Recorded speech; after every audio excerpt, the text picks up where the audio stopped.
দীর্ঘ তাপপ্রবাহের পর কয়েকটি জেলায় বৃষ্টি হচ্ছে। সন্ধ্যায় ঢাকা বিভাগের পূর্বাংশে হালকা বৃষ্টির আভাস দিচ্ছে আবহাওয়া অফিস। তবে 11 মের পর আবারও বাড়বে তাপমাত্রা। মাসের মাঝামাঝি বঙ্গোপসাগরে 1 থেকে 2টি নিম্নচাপ সৃষ্টি হতে পারে। এর একটি রূপ নিতে পারে ঘূর্ণিঝড়ে।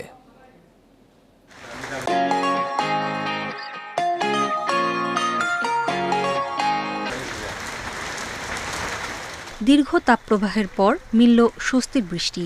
অবশেষে কিছুটা শান্ত হল রুদ্র বৈশাখ। কুতুবদিয়ায় বৃষ্টি 28 মিলিমিটার। থেমে থেমে বৃষ্টি হয়েছে খাগড়াছড়ি, কক্সবাজার, চট্টগ্রাম, সিলেট, সুনামগঞ্জ ও মৌলভীবাজারে। আবহাওয়া অফিস বলছে, জলীয় বাষ্প দেশের পূর্বভাগে বেশি সক্রিয়, তাই সিলেট, চট্টগ্রামে বৃষ্টি দেখা গেছে। তাছাড়া দেশে বিস্তার হতে 3 থেকে 4 দিনের অপেক্ষা। তখন চুয়াডাঙ্গা, যশোর, খুলনা, পাবনা, রাজশাহী ও রংপুরে ভারী বর্ষণের আভাস মিলেছে।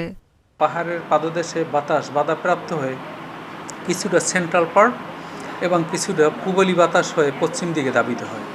সুতরাং এই ঠান্ডা বাতাসের সাথে পশ্চিম দিকের লু হাওয়ার সংমিশ্রণ হয়ে তাপমাত্রার কিছুটা অবনমন ঘটে। মে মাসের গড় বৃষ্টি 284 মিলিমিটার। 11 মে পর্যন্ত এই বৃষ্টি থাকলেও পরে আবার বাড়বে তাপমাত্রা।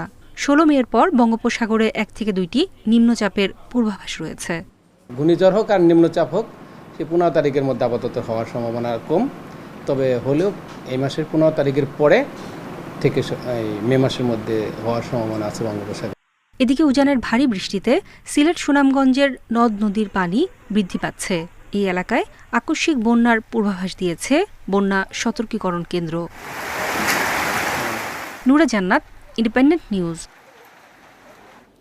আবহাওয়া পরিস্থিতির আরও খবর জানাতে রাজধানীর হাতিরঝিল থেকে যোগ দিচ্ছেন সহকর্মী শাহরিয়ার অনির্বাণ। অনির্বাণ, বিগত কয়েকদিনে তাপপ্রবাহে দুপুরবেলা যেরকম গরম অনুভূত হয়েছে, আজকের পরিস্থিতি কি ঠিক তেমনই? বৃষ্টির কোনো সম্ভাবনা আছে কি? দেখুন সাফাত, আজকের পরিস্থিতি কিছুটা উন্নতই। আপনাকে যদি বলি যে ঢাকায় এখন 2টো বেজে গেছে। আবহাওয়া অফিসের এবং আমাদের যে গাণিতিক হিসাব, সেই হিসাব অনুযায়ী আমরা দেখতে পাচ্ছি যে 34 ডিগ্রি সেলসিয়াস এখন। আমরা গতকালকে এই সময় আমরা দেখেছি প্রায় 37 থেকে 38 ডিগ্রি সেলসিয়াসের উপরে ওঠানামা করছিল। আজকে সারাদিনে যদিও যে পূর্বাভাস, সেই পূর্বাভাস অনুযায়ী 34-এর উপরে ঢাকা শহরের তাপমাত্রা ওঠার কথা না, যদিও অনুভূত হচ্ছে প্রায় 40 ডিগ্রির কাছাকাছি। তবে সন্ধ্যার পর অর্থাৎ বিকাল বা সন্ধ্যার পর নাগাদ হালকা এক পশলা বৃষ্টির সম্ভাবনা দেখেছে আবহাওয়া অধিদপ্তর। তারা মূলত যে বিষয়টি বলেছে যে ঢাকা সহ বাংলাদেশের বিশেষ করে পূর্বাঞ্চল, পূর্ব অংশ যেটি, সেই অংশ জুড়েই বৃষ্টির দাপট থাকবে। সেটি হচ্ছে ঢাকার নারায়ণগঞ্জ থেকে শুরু করে নরসিংদী এবং ময়মনসিংহ সহ সিলেট এবং এদিকে একেবারে যদি বলা যায় যে পূর্বাংশ অর্থাৎ চট্টগ্রাম এবং চট্টগ্রামের বিভাগ, এই এলাকাগুলোতে আজকে এবং পাশাপাশি 5 তারিখের পর সারা বাংলাদেশে এই বৃষ্টির বিস্তার ঘটবে এবং সেই বৃষ্টির বিস্তারটা খুব বেশি দিন পর্যন্ত থাকবে না। এটি 11 তারিখ পর্যন্ত এই স্বস্তির বৃষ্টি থাকতে পারে এবং এই সময়টায় তাপমাত্রা অনেকখানি সহনীয় হয়ে যাবে বলে জানিয়েছে আবহাওয়া অফিস। তবে সবথেকে বেশি দুর্ভাবনার বিষয় যেটি, সেটি হচ্ছে এ মাসেই আবার 11 তারিখের পর তাপমাত্রা আবার বাড়বে এবং সেটি তীব্র আকার ধারণ।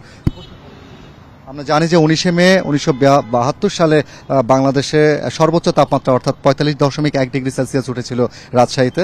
তো এই বছরও যেহেতু মে মাস শুরু হয়েছে, মে মাসের আগেও বড় রকমের তাপপ্রবাহ চলে গেছে, এ মাসটাও তাপপ্রবাহের ভিতর দিয়ে যাবে। তবে দুঃসংবাদ যেটি, সেটি হচ্ছে এ মাসের মাঝামাঝি থেকে একটি নিম্নচাপ, যে নিম্নচাপটি ঘূর্ণিঝড় আকারে ধারণ করতে পারে, তবে সেটির গতিপথ এখনই বলা যাবে না। সেটি হয়তো বাংলাদেশের দিকেও আসতে পারে, আবার ভারত বা অন্যদিকেও তার গতিপথ চলে যেতে পারে। তবে ওই সময়টায় বঙ্গোপসাগরে যেহেতু ঘূর্ণিঝড় বা একটি নিম্নচাপ থাকলে পরে একটা ভ্যাপসা গরম, যার প্রভাব সারা বাংলাদেশে কিন্তু থাকে। তো সেই প্রভাবটা হয়তো 14-15 তারিখের পর থেকে দেখা যাবে এবং তারপর আবার তাপমাত্রা অসহনীয় হয়ে উঠতে পারে।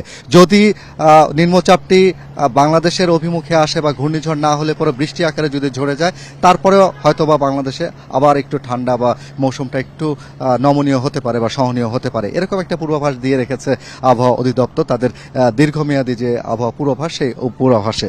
আজকের দিনের এখন পর্যন্ত যে তাপমাত্রা সেটি সকাল থেকেই 32 ডিগ্রি থেকে শুরু করে 34 ডিগ্রি পর্যন্ত ওঠানামা করেছে এবং ঢাকা শহরে বিশেষ করে।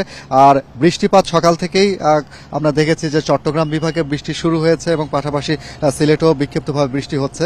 উজানে যদিও এই এলাকায় উজানের ভারী বর্ষণের কারণে একটি ফ্ল্যাশ ফ্লাড অর্থাৎ তাৎক্ষণিক বন্যার আবহ সৃষ্টি হয় এবং তার কারণে কিন্তু বন্যা প্রভাস কেন্দ্র এবং সতর্কীকরণ কেন্দ্র গতকালকেই একটি 48 ঘন্টা একটি পূর্বাভাস দিয়ে রেখেছে, যার কারণে সেখানেও সুনামগঞ্জ এবং সিলেট বিভাগ জুড়ে একটা জরুরি অবস্থা জারি করা হয়েছে। তো যদিও এই ঢলের পানি খুব বেশি স্থায়ী হবে না বলে আমাদেরকে জানিয়েছে, অল্প হয়তোবা 10 বা 12 তারিখ পর্যন্ত এই পানি স্থায়ী থাকতে পারে। তবে আশার বিষয় যে হাওর জুড়ে যে ধানের উৎপাদন হয়েছিল সে ধানগুলো বেশিরভাগই অর্থাৎ প্রায় 80% ধানই এখন কৃষকরা কেটে ফেলেছেন, যার কারণে খুব বেশি প্রভাব ফেলবে না এবারের এই ফ্ল্যাশ ফ্লাড বা আকস্মিক বন্যা। এর বাইরে যদি বলি যে সন্ধ্যার পর ঢাকা শহরে হালকা বৃষ্টি হওয়ার সম্ভাবনা রয়েছে এবং সেটি পূর্ব অংশ জুড়ে এবং সারা বাংলাদেশের পূর্ব ভাগে আজকে এবং কালকে বৃষ্টির সম্ভাবনা বলেছে আবহাওয়া অধিদপ্তর। এই ছিল আমার কাছে সর্বশেষ। রাজধানীর হাতিরঝিল থেকে আবহাওয়া পরিস্থিতির খবর জানাচ্ছিলেন সহকর্মী শাহরিয়ার অনির্বাণ।